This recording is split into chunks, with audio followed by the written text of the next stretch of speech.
तो नमस्कार मित्रों, बहुत बहुत स्वागत है आप सभी का हमारे YouTube चैनल सच्चा रास्ता पर। तो मकर राशि वालों दोस्तों, आज की वीडियो में बात करेंगे कि आने वाला समय आखिर आपके लिए कैसा रहे। दोस्तों, आप एक सीधी सादी विचारधारा वाले इंसान हैं। आप केवल अपने काम से काम रखते हैं और मेहनत से अपने जीवन को बदलना चाहते हैं। आप किसी के भी व्यक्तिगत जीवन में कोई हस्तक्षेप नहीं करते हैं और किसी के सुख दुख से आपको कोई लेना देना नहीं है। आप केवल अपनी जिंदगी में व्यस्त रहना चाहते हैं। लेकिन इन सब के बावजूद भी जब आप इतना साफ सुथरा और पवित्र हृदय लेकर घूमते हैं, तब भी आपके जीवन में इतने दुख और तकलीफें हैं, तो इस बात से आपका मन थोड़ा सा विचलित अवश्य रहता है। आपको लगता है कि आपने तो कभी किसी के साथ कुछ बुरा किया नहीं है, ना ही कभी किसी के साथ कोई अन्याय किया है, किसी को दुख तकलीफ और पीड़ाएं भी नहीं पहुंचाई हैं। फिर भगवान ने आपके जीवन में इतने दुख तकलीफ क्यों लिख दिए हैं? क्यों हर कदम पर एक नई मुसीबत एक नई समस्या आपके लिए तैयार खड़ी रहती है? इन सब बातों ने आपको दिल ही दिल में बहुत दुखी कर रखा है। लेकिन दोस्तों, हम आपको बता दें कि जैसे आप हैं, वैसे इस संसार में और लोग नहीं हैं। मतलब कि आप अपने जीवन से मतलब रखते हैं, अपने सुख दुख से आपको लेना देना है और दुनिया के लिए आप एक खुली किताब की तरह रहते हैं।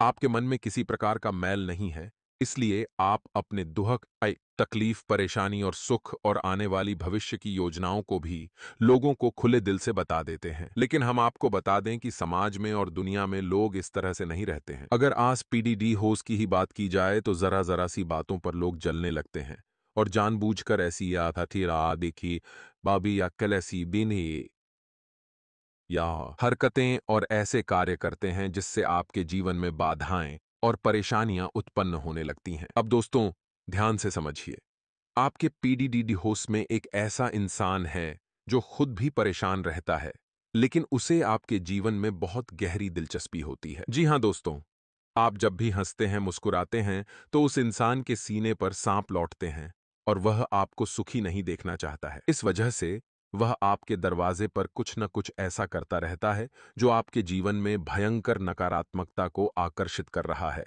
तो ध्यान से सुनिए। अब जैसे कि आपके घर के मुख्य दरवाजे के सामने कचरा डाल देना और उस कचरे में कोई ना कोई ऐसी चीज पाती होना जो कि भयंकर नकारात्मक ऊर्जा को आकर्षित करती हैं, जैसे कि पूजा पाठ की निर्माल्य सामग्री का, जली हुई पत्तियों का, पूजा में चढ़ाए हुए फूल पत्तियों का, या फिर किसी अन्य प्रकार की सामग्री जो सांप ने खाकी उसने अपने पूजा में प्रयोग की थी, उसे भी आपके घर के सामने कचरे के साथ डाल देना। यह देखने में एक सामान्य सी प्रक्रिया लगती है, लेकिन दोस्तों, यह एक भयंकर नकारात्मक शक्ति को आकर्षित करने वाली क्रिया है। और जिस इंसान के दरवाजे पर यही क्रिया हो जाती है, उसके जीवन में भयंकर मुसीबतों का आगमन होने लगता है और उसे इस बात का अंदाजा भी नहीं होता है। अब आपने अपने घर का दरवाजा खोला और आपके घर के ठीक सामने इसी प्रकार का कचरा डला हुआ है, ढेर डला हुआ है, तो आपको लगेगा कि यह बिल्कुल सामान्य है, लेकिन असल में यह सामान्य नहीं है। इसके साथ बहुत बड़ी मुसीबतें भी आपके घर में चली आएंगी। इसी प्रकार आपके घर के मुख्य दरवाजे के आसपास पीपल का पौधा उगाना, गंदी नाली का बहना और आपके घर के आसपास यानी मुख्य दरवाजे के आसपास कोई ऐसा जल का स्रोत जो अब बंद हो चुका है, साथ ही साथ सूखी लाल मिर्ची के बीज या फिर किसी प्रकार का नाखून या पंख वगैरह का डला होना, यह सारी चीजें नकारात्मक और तांत्रिक क्रियाओं की ओर इशारा करती हैं। दोस्तों, आप लोग इन चीजों को अनदेखा कर देते हैं और जीवन में आगे बढ़ जाते हैं, लेकिन मुसीबतों की शुरुआत यहीं से होती है। लोग चाहे कितने ही जमे हुए हों, व्यापार में मजबूत स्थिति रखते हो, घर, मकान, प्रॉपर्टी कितनी ही क्यों ना हो, लेकिन एक बार नकारात्मक ऊर्जाओं ने अपनी जकड़ में कस लिया, तो उसके बाद बड़ी बड़ी संपत्तियां बिक जाती हैं, बड़े बड़े मकान भी नीलाम हो जाते हैं और अच्छे खासे लाखों करोड़ों के उद्योग धंधे व्यापारों पर ताले लटक जाते हैं। इसलिए आपको इन सब चीजों के बारे में ज्ञान होना बहुत अधिक आवश्यक है।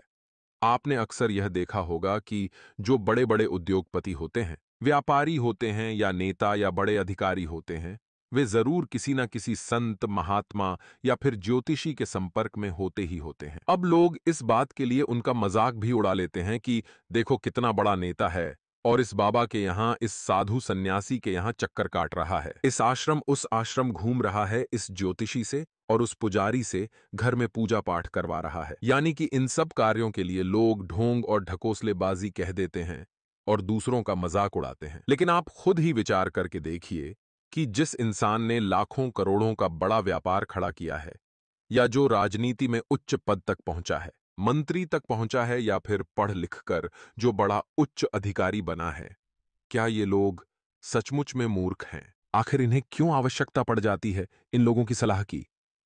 तो दोस्तों, बात बस इतनी सी है कि जीवन में मुसीबतों से आठी अजीम पाकी सिपो नाकामयाबी से सबको डर लगता है, और बुद्धिमान इंसान यह बात अच्छी तरह से जानता है कि जीवन में सब कुछ इंसान के हाथ में नहीं है। इंसान तो बस एक छोटा सा हिस्सा मात्र है कि वह कार्य कर सकता है, और उसके आगे और पीछे का उसके हाथ में कुछ भी नहीं है। यहां तक कि अगर नकारात्मक शक्तियां इंसान के ऊपर हावी हो जाए तो वह कार्य भी नहीं कर सकता है। उसे तो बिस्तर पकड़ना होगा। हो सकता है कि लंबी भयंकर बीमारी उसे घेर ले, जकड़ ले, और उसका एक दुखद अंत ही हो जाए। इसलिए इंसान जब उच्च पदों पर पहुंचता है, कामयाबी के शिखर पर पहुंचता है, तो वह अपनी हैसियत को भी पहचानता है, और किसी अनहोनी से बचने के लिए ज्योतिषियों के, पंडित पुजारियों के या फिर वास्तुशास्त्रियों के संपर्क में रहता है। और जो लोग इन चीजों को नहीं समझते हैं, वे ग्रहों की मार या नकारात्मक ऊर्जाओं की चपेट में आकर बर्बाद हो जाते हैं। बड़े बड़े उदाहरण हैं, आप बस नजर घुमाकर देखिए तो आपके आसपास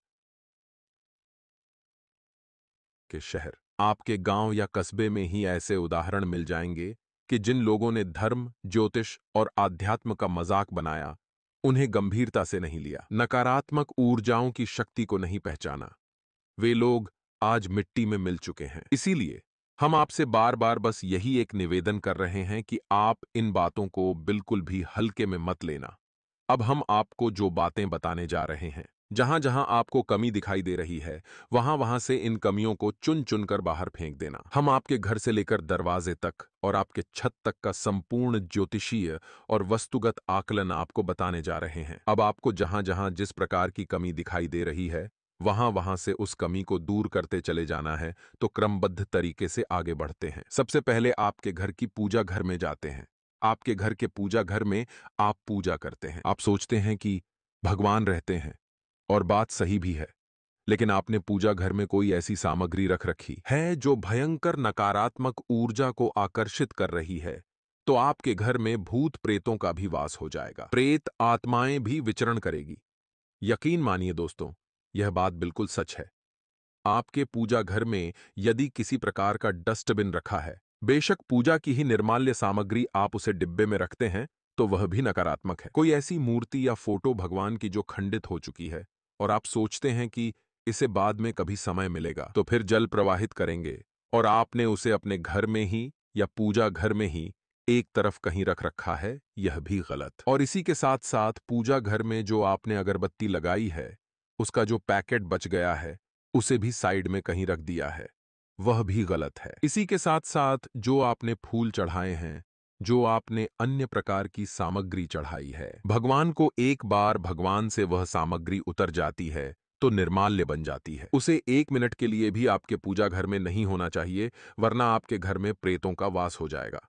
इस बात की 100% गारंटी है। अब कुछ लोग यहां पर यह कहेंगे कि भगवान की हम पूजा करते हैं तो हमारे घर में प्रेत कैसे आ सकते हैं? यह तो संभव नहीं है। लेकिन ऐसे लोग अल्पज्ञानी हैं। इन्हें भगवान के स्वरूप का ज्ञान ही नहीं है। आप भोले बाबा को देखिए, क्या उनकी मंडली में, उनके घरों में भूत प्रेत नहीं है? आप ब्रह्मा जी को देखिए, क्या उन्होंने राक्षसों को वरदान नहीं दिए हैं? आप विष्णु जी को देखिए, क्या उन्होंने राक्षसों को वरदान और उनका पालन नहीं किया है? सृष्टि का संचालन विष्णु भगवान कर रहे हैं, और उसी सृष्टि में भूत प्रेत भी विचरण कर रहे हैं, तो उन्हें पोषण कौन दे रहा है?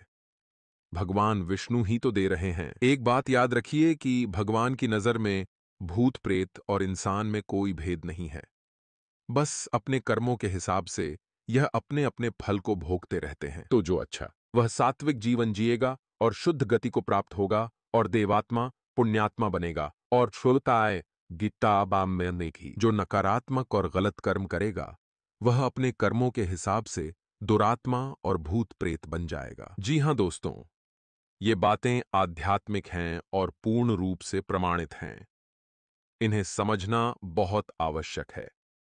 तो जिस घर में मंदिर है, पूजा हो रही है। भगवान का दिन रात नाम उच्चारण हो रहा है, वहां पर भी प्रेतों का विचरण हो सकता है। इसी प्रकार आपके घर के दूसरे सबसे महत्वपूर्ण स्थान रसोई घर की बात कर लेते हैं। यदि आपके घर की रसोई घर का फर्श टूटा फूटा है, आपके घर के रसोई घर के बर्तन टूटे फूटे हैं, एक आध बर्तन ही सही टूटा फूटा है, यदि आपके घर की रसोई घर में पीतल का कोई बर्तन है जो मैला कुचैला है और टूटा फूटा है, प्लास्टिक के बर्तनों का अधिक प्रयोग होता है और अक्सर झूठे बर्तन पड़े रहते हैं, जबकि भोजन का कार्य समाप्त हो चुका है, उसके बाद भी झूठे बर्तन पड़े रहते हैं, तो यह भयंकर अनिष्टकारी है। इससे नकारात्मक ऊर्जाएं आकर्षित होती हैं। अब ध्यान देने वाली बात यहां पर यह है कि आपके रसोई घर में दो विशेष दिव्य शक्तियों का वास माना जाता है। एक माता अन्नपूर्णा, जो कि स्वयं माता पार्वती हैं, और दूसरे भगवान धन्वंतरी, जिनके हाथ में अमृत कलश है और जिन्हें देवताओं का वैद्य कहा जाता है। समुद्र मंथन से वे ही अमृत कलश लेकर बाहर आए थे।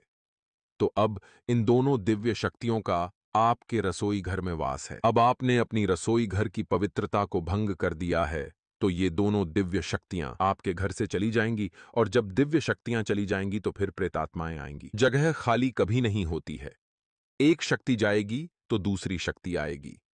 इसीलिए हमारे धर्म में रसोई घर को लेकर बहुत ही विशेष और कड़े नियम और संस्कार हैं। इन्हें आप ध्यान से समझिए। रसोई घर कभी भी गंदा नहीं होना चाहिए।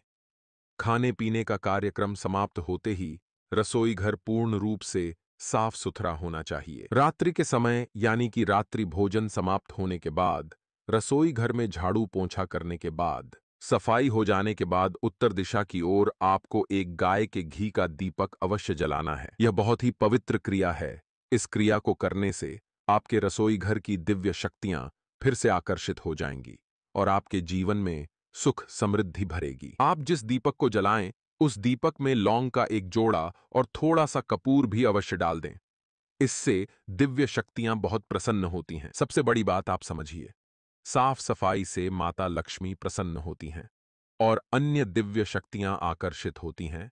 तो आपको इसका विशेष ख्याल रखना है। टूटे फूटे बर्तन हैं, उन्हें निकाल कर बाहर फेंक देना है, और पीतल के बर्तन यदि आप प्रयोग करते हैं तो उन्हें साफ सुथरा रखना है। मैला कुचैला या टूटा फूटा नहीं होना चाहिए, और अपने रसोई घर में जितना हो सके उतना कम से कम प्लास्टिक के बर्तनों का प्रयोग करें। इसी प्रकार बात कर लेते हैं आपके घर के ब्रह्म स्थान, यानी आपके घर के ठीक बीचों बीच में बने हुए स्थान पर। आपको देखना है कि कहीं जूते चप्पल इकट्ठे तो नहीं होते हैं, कहीं वहां पर पानी इकट्ठा तो नहीं होता है, यानी किसी प्रकार का गटर या चेंबर या फिर पानी एकत्रित होने की कोई व्यवस्था तो नहीं है। इसी के साथ साथ आपको यह भी देखना है कि उस स्थान पर कोई डस्टबिन वगैरह तो नहीं रखा जाता है, या फिर किसी प्रकार की गंदगी या फिर अंधेरा तो नहीं रहता है। यदि ये सारी चीजें हैं तो इनको सुधार करें। ब्रह्मस्थान को साफ सुथरा रखें, खाली रखें, और यदि प्रकाश की व्यवस्था वहां पर है तो वहां पर तुलसी माता को भी विराजमान करें। यह बहुत ही पवित्र होगा। इसे ब्रह्म स्थान कहते ही हैं क्योंकि यह देवी देवताओं का स्थान है। यहां स्वयं ब्रह्मा का वास माना जाता है, यानी सृष्टि के निर्माता का स्थान है यह। तो इस स्थान में पवित्रता बनाए रखना बहुत अधिक आवश्यक है। अब आपके घर के ठीक बीचों बीच यह स्थान है। अब इस स्थान पर यदि आप कुछ नहीं कर सकते तो बस इतना तो अवश्य करें कि प्रकाश की अच्छी व्यवस्था करें, बल्ब लगा दें, लाइट लगा दें, और इस स्थान को साफ सुथरा और खाली रखें। इसे भरे नहीं, कोई भारी सामान इस स्थान पर ना रखें। आप मन में यह मानकर चलें कि इस स्थान पर देवता वास कर रहे हैं। बस इतना सा तो आप ख्याल रख ही सकते हैं। इसी के साथ साथ अब बात करते हैं आपके घर के मुख्य दरवाजे की। जी हां दोस्तों, और उस एक चीज के बारे में आपको बताने जा रहे हैं जो आपके जीवन हालसामती में विनाश लीला का सबसे बड़ा कारण है, और आपने इसे अनजाने में ही अनदेखा कर दिया है। अब आपको सतर्क रहना है और इस चीज को उठाकर दूर फेंक देना है। जी हां दोस्तों, इसी से आपके जीवन में तकलीफों का अंत होगा। अब हम यह नहीं कह रहे कि इसे बाहर फेंकने ही आप करोड़पति अरबपति बन जाएंगे, लेकिन थोड़ा थोड़ा सुधार तो शुरू हो ही जाएगा। इसके बाद आप जो भी पुण्य कर्म करेंगे उसका आपको पूरा फल मिलना शुरू हो जाएगा। तो अब ध्यान से सुनिए। आपको अपने घर के मुख्य दरवाजे पर जाना है और जो चीज हम आपको बता रहे हैं उसे ढूंढने की कोशिश करना है, और यदि इसमें से आपको कोई भी एक चीज मिल जाती है तो उसके साथ क्या करना है हम आपको आगे बताते हैं, तो ध्यान से सुनिए। आपको अपने घर के मुख्य दरवाजे पर देखना है कि कोई धारदार हथियार, जैसे कि कोई छोटा चाकू है, कोई कील है या फिर कोई ब्लेड वगैरह है। यदि पड़ी है, किसी ने उसे कागज में लपेटकर और उसके ऊपर थोड़ा बहुत सिंदूर लगाकर आपके घर की उस पुनारतराइस है के दरवाजे पर ठीक सामने डाल रखा है, तो यह निश्चित तौर पर किसी प्रकार की तांत्रिक क्रिया है। इसकी काट करना बहुत अधिक आवश्यक है। दोस्तों, इन बातों को बिल्कुल भी हल्के में मत लेना। विनाश लीलाएं यहीं से प्रारंभ होती हैं और यह सारा ज्ञान हम आपको माता रानी के द्वारा प्राप्त अनुभूतियों के या माँ को दे आधार पर ही दे रहे हैं। तो इसे यदि आपने हल्के में लिया तो आप स्वयं ही अपनी जिंदगी की विनाश के जिम्मेदार हो जाएंगे। तो ध्यान से सुनिए, यदि आपको अपने घर के मुख्य दरवाजे पर कोई ऐसा नींबू मिला जिसमें लौंग लगी हुई हैं या फिर उसके ऊपर थोड़ा बहुत सिंदूर लगा हुआ है और वह असाबुनंदी किसी प्रकार के धागे या फिर कपड़े में लाल रंग के या काले रंग के कपड़े में लपेट कर पड़ा हुआ मिला है, तो निश्चित तौर पर किसी ने तांत्रिक क्रिया कर दी है, आपके दरवाजे को बांध दिया है। इसी प्रकार आपको देखना है कि यदि लाल मिर्ची या उसके बीज आपके दरवाजे के ठीक सामने पड़े हुए हैं, आप सोकर जागते हैं और आपने देखा कि आपके घर के दरवाजे के सामने थोड़ा बहुत कचरा पड़ा है और उसी में लाल मिर्ची के बीज भी पड़े हैं, तो इसे हल्के में मत लेना। एक बार हमें याद आ रहा है कि एक जातक हैं जिन्होंने यह बताया कि उनके घर की छत पर लाल मिर्ची के बीज एक बार उन्हें पड़े मिले और तब से ही उनके जीवन में भयंकर बर्बादी शुरू हो गई और घर के मुख्य सदस्य की अकाल मृत्यु भी हो गई, और यह सब कुछ केवल 6 महीने के अंदर अंदर हो गया था। तो इन चीजों को हल्के में मत लेना। इसी प्रकार आपको देखना है कि बालों का यदि कोई गुच्छा है या फिर किसी प्रकार की हड्डी या नाखून आपको अपने दरवाजे पर पड़ा मिलता है, तो यह यूं ही अपने आप कहीं से नहीं आ गया है। किसी ने इसे जानबूझकर सोच समझकर आपके दरवाजे पर रखा है। दोस्तों, हर एक इंसान पर और हर एक चीज पर शक करना चाहिए। आज का समय बहुत बुरा दौर है। आज लोग अपने दुख से दुखी नहीं हैं, दूसरों के सुख से ज्यादा दुखी हैं, और दूसरों के सुख को मिटाने के लिए खुद कितना ही दुख उठाना पड़ जाए, कोई समस्या नहीं है, लेकिन दूसरों को पूरी तरह से बर्बाद कर देते हैं। तो ऐसे में हर एक चीज पर शक करना बहुत जरूरी है।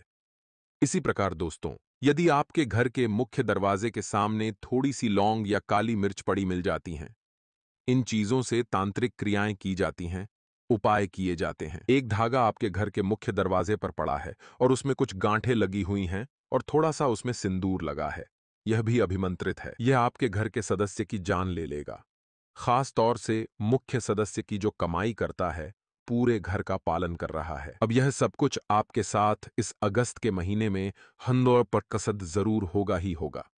इसका कारण यह है कि सूर्य ग्रहण के राजा हैं और आत्मा के कारक ग्रह होते हैं, लेकिन इस समय सूर्य दूषित होंगे।